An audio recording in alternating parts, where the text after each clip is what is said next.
Et donc, nous écoutons à présent Madame Martine Nice.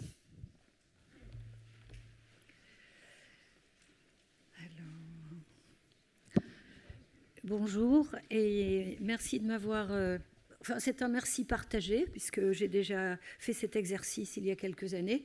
C'est toujours extrêmement stressant, mais c'est passionnant ce qu'on entend et ce à quoi on pense, tous ensemble. Alors j'espère que je vais me débrouiller. Oui, donc je ne déclare pas de lien d'intérêt. Donc la question qui m'était posée et qui m'est posée, c'est la place de l'environnement familial dans la prise en charge du mineur auteur.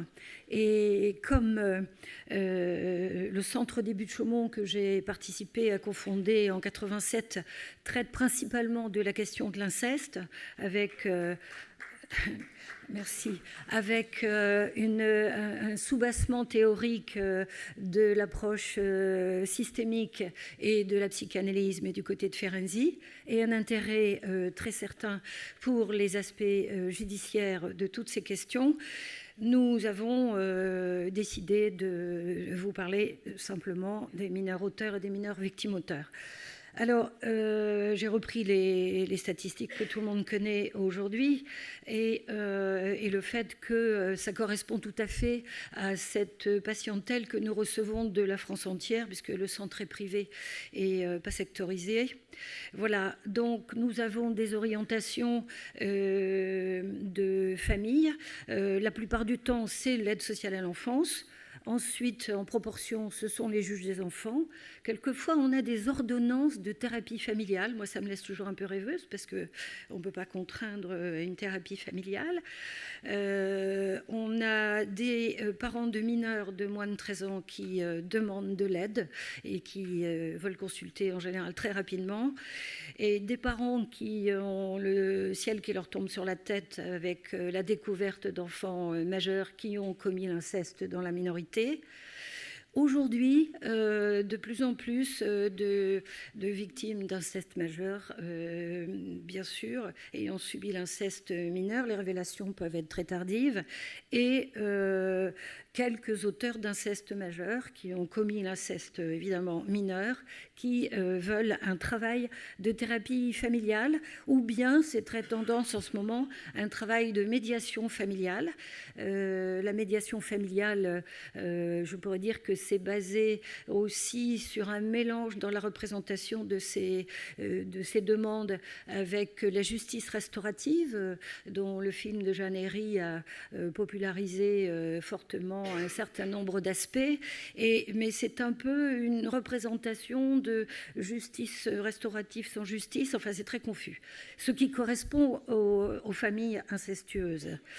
Je vais appeler, nous avons développé un vocabulaire dans les années 80 pour se représenter les relations familiales.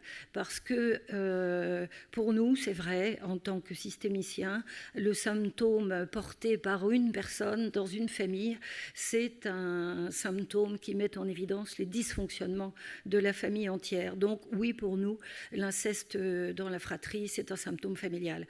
Nous avons appelé ces familles des familles à transaction incestueuse.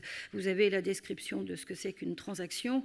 Ça vient des travaux de Mara Selvini sur les problématiques de schizophrénie, mais il y avait tellement de points communs dans les familles qu'elle décrivait et dans le travail fait à Milan qu'on s'est emparé de cette proposition. Ces transactions familiales sont vraiment, inconsciemment, secrètement ou ouvertement incestueuse. Le problème, c'est que le ouvertement incestueuse est observé, pas compris, ça trouble, il y a encore peu de personnes qui interviennent. Donc, ces transactions familiales, on les a appelées des incestigations. On a forgé ce mot entre inceste et instigation, c'est-à-dire le comportement verbal et non verbal, conscient et inconscient qui préside à tous ces drames familiaux. Donc, évidemment, ces transactions incestueuses vont s'accompagner de dénis familiaux sur la nature des faits ou sur les faits, alors partiel ou complet. Alors, on sait évidemment que le déni, c'est très utile à l'être humain, ça aide à vivre, mais ça a un impact considérable sur les capacités de mise en parole des auteurs et des victimes. Alors, nous allons à la recherche systématiquement, en binôme de thérapeutes, de l'incestigation familiale. On va l'explorer du côté paternel, du côté maternel, des grands-parents et dans la fratrie. On va l'interroger, on va l'évaluer pour la soigner. On a développé ce qu'on a appelé des thérapies familiales de réseau. On a appelé cette approche l'approche système analytique parce qu'il y a de la systémie et de la psychanalyse. Et on invite dans l'espace thérapeutique les professionnels de l'ASE ou de la PJJ quand ils veulent bien venir, les UEMO, psy, éduc, les familles d'accueil. Enfin, on invite cette famille entre guillemets temporaire qui a la charge de ses enfants, pour la plupart faisant l'objet de procédures par les juges pour enfants. J'ai entendu ce matin Madame, pardonnez-moi, le nom va m'échapper, mais évoquer l'homéostasie familiale. Il y a une chose très évidente, c'est que quand les intervenants commencent leur travail avec ces familles, une résistance au changement apparaît, qu'on a appelée homéostasie incestueuse, et elle peut avoir un effet miroir sur les équipes des professionnels en entraînant des dénis partiels ou parfois totaux de ces transactions incestueuses. Alors cette intervention en réseau, comme je vous l'ai dit, je vais passer ma slide plus vite dans ma tête. Comme on traite aussi évidemment les victimes, il y a les désignations d'administrateurs ad hoc et les avocats. Et donc à certaines séances, nous les convions en séance, notamment dans des points clés de l'évolution de la procédure pénale. On est très attentif au tempo judiciaire, au tempo psychique, au tempo thérapeutique, pour essayer de les articuler. C'est pas simple et il faut savoir faire vivre le silence des institutions parce qu'il est toujours porteur de sens et souvent c'est un sens qui n'est pas tout à fait flatteur pour les interventions qu'on peut faire, mais voilà, tout cela participe d'une avancée de l'évolution du système familial complet, donc du mineur auteur ou du mineur victime. Et bien sûr, les grands oubliés des services sociaux, les grands-parents. On essaye le plus possible de les faire venir. Voilà, évidemment, s'ils ne sont pas incestueux eux-mêmes. Alors, donc, ces thérapies familiales de réseau, en fait, ça organise des carrefours du système au niveau familial, au niveau institutionnel et bien sûr avec les thérapeutes. Et ça a vraiment un potentiel de changement rapide parce que ça crée une situation souvent subversive parce qu'elles mettent en commun des définitions diverses et souvent contradictoires des violences sexuelles commises par les mineurs. L'ASE répugne quand même à traiter ces questions-là ou répugne à accepter le fait que l'articulation fondamentalement nécessaire ASE-PJJ est d'importance et c'est difficile de faire coexister les deux aspects, l'aspect protection et l'aspect contrainte. Donc, il y a une porte d'entrée au centre des Buttes-Chaumont qui est souvent demandée pour donc les mineurs de moins de 13 ans, c'est ce qu'on a le plus finalement, ce sont leurs comportements sexualisés. Donc, en tant que systémicienne, le comportement sexualisé, c'est un comportement non verbal, et c'est clair. Et ce comportement non verbal, on l'appelle analogique en systémie, c'est une proposition des règles futures de la relation. Et c'est aussi un signe d'appel des maltraitances. Et pour nous, c'est caractéristique des compulsions de répétition du trauma qui indiquent une identification à l'agresseur. Alors, tout de suite, on va dire « Ah, au secours, ça fige ». Non, ça fige pas du tout. On l'entend depuis hier. Ces comportements-là peuvent changer très rapidement. C'est vraiment une issue de secours pour une porte d'entrée. Et ça peut coexister avec des thérapies individuelles. À conclure. Et ben voilà.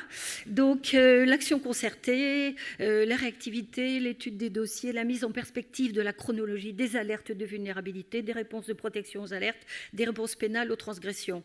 Voilà, donc j'ai fini. Je vous remercie, mais ce n'est pas tout à fait la règle. Merci beaucoup.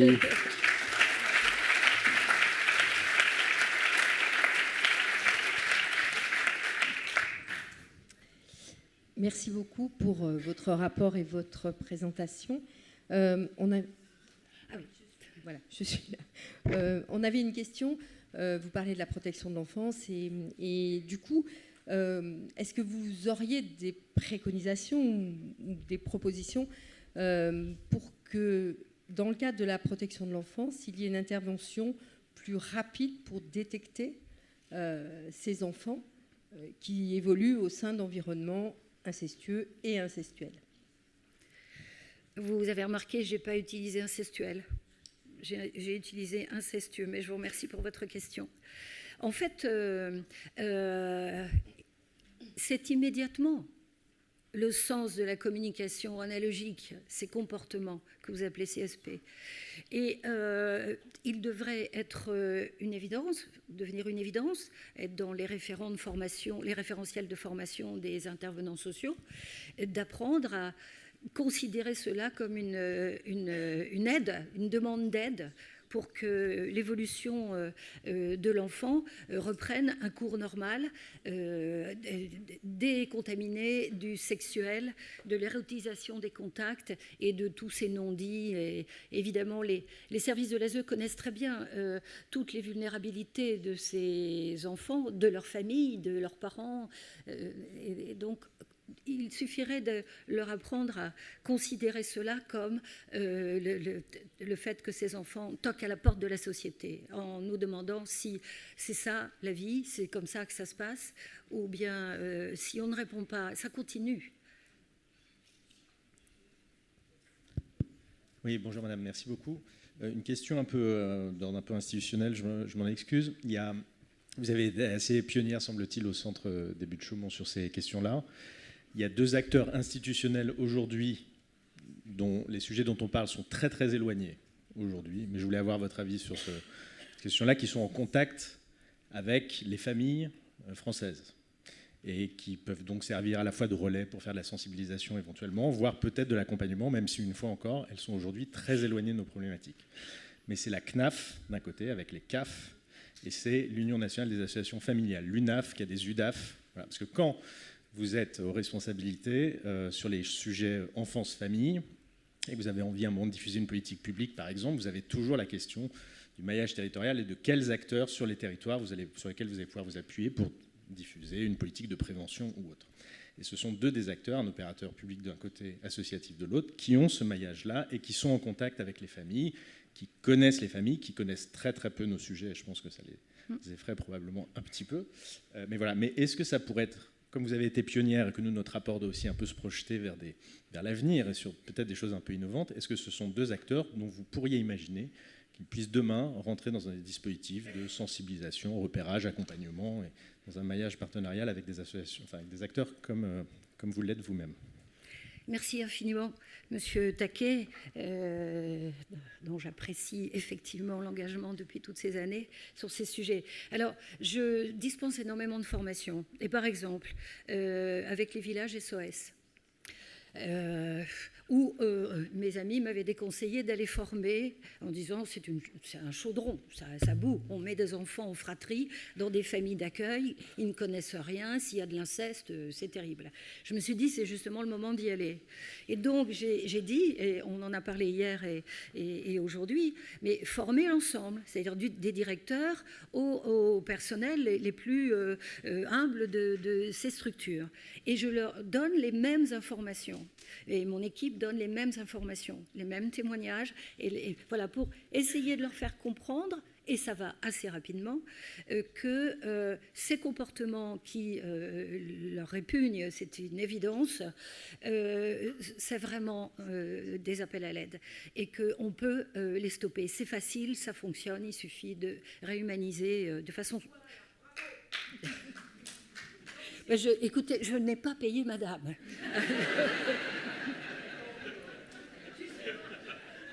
On ne va pas aller sur le terrain de la dénégation. Voilà. Et donc, aujourd'hui, il faut savoir que comme effectivement, depuis Eva Thomas, la parole se libère sur les victimes, des victimes d'inceste, eh bien, ça se libère aussi dans les formations que l'on donne. Les professionnels nous disent de façon individuelle voilà, que ça leur est arrivé. Il y a énormément de professionnels qui ont vécu des violences sexuelles. Donc, il faut tenir compte de cela. Et à la PJJ, par exemple, j'ai le plaisir d'aller à Marseille à la PJJ. Quand j'interviens avec une jeune femme comme Emma Etienne, alors c'est une victime d'inceste qui a créé une association à 17 ans qui s'appelle SPIC, qui est remarquable, cette jeune fille, eh bien, aujourd'hui, les gens nous disent, voilà, il y a des émotions qui montent, etc. C'est-à-dire que ce n'est plus la honte qui prédomine, mais la certitude que c'est possible de partager une information aussi fondamentale pour l'être humain qu'on a en face de soi. Et bien sûr, ça aura un impact par rapport aux jeunes délinquants dont ils ont la charge. Donc oui, c'est faisable, ces partenariats-là, c'est faisable. En sachant qu'on ne va quand même pas être aussi illusionnés. Il y a des gens qui seront à tout jamais informables. Ça, c'est une réalité, mais c'est souvent pour des raisons très personnelles et la formation n'est pas la thérapie. Voilà.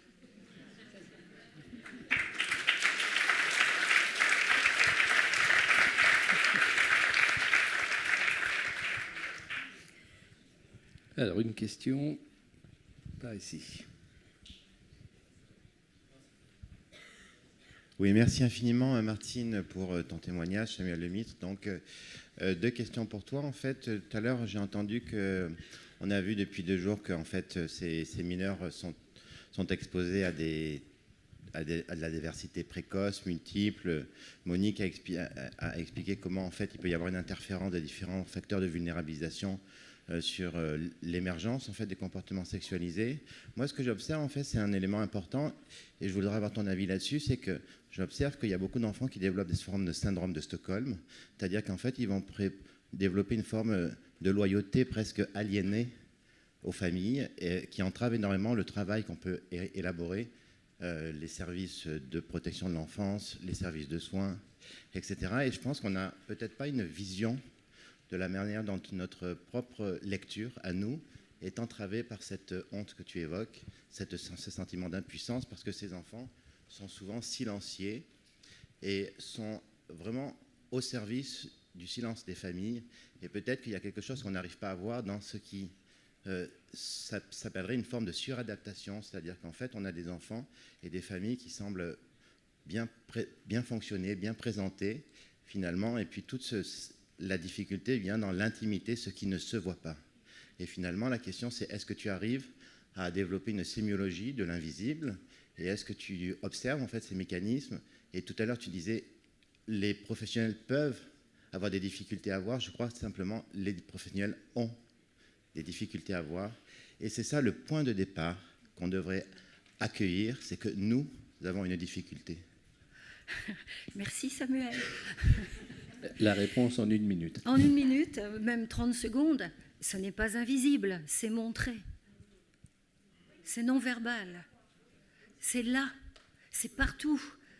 J'ai eu la chance d'échanger avec Dorothée Ducy à un moment donné. Elle me dit, écoutez, Martine Nice, arrêtez d'être modeste. Avant vous, en France, il n'y avait rien sur l'inceste. J'ai dit, bon, je vais le dire. Parce que c'est vrai, c'est grâce à Eva Thomas. Mais on a démarré par les mineurs victimes. L'ambition, c'était de pouvoir les traiter le plus tôt possible et avec leurs familles. Et donc leurs parents, leurs grands-parents, et aller à la recherche des transmissions épigénétiques ou transgénérationnelles de trauma, etc. Et le soin aux auteurs s'est imposé parce que, évidemment, il y avait le père, la mère, les frères, les sœurs, et parmi ceux-là, il y avait des agresseurs puisqu'on traite de l'inceste. Donc on a été enrichi par le travail avec les 2 pôles de ces drames familiaux et tout est visible. Et tout est dit, et notamment dans les non-dits. Et j'embête, vous ne pouvez pas savoir, enfin tu ne peux pas savoir à quel point j'ennuie les professionnels dans les séances de thérapie de réseau avec le vocabulaire. Mais la précision du vocabulaire, je l'ai même fait hier avec une traduction anglaise littérale sur abus au lieu d'agression. Parce qu'il y a toujours une tendance de notre société à adoucir un peu la gravité de la prégnance, de la prévalence de l'inceste. Voilà. Merci beaucoup. On a la chance d'être à une époque où on peut évoquer tout cela de manière pluridisciplinaire et pluri-institutionnelle, ce qui était déjà dans la loi du 10 juillet 89. Et je devais être la seule de toute la salle à être à l'Assemblée nationale, à écouter les porteurs de la loi. Voilà. Merci à vous.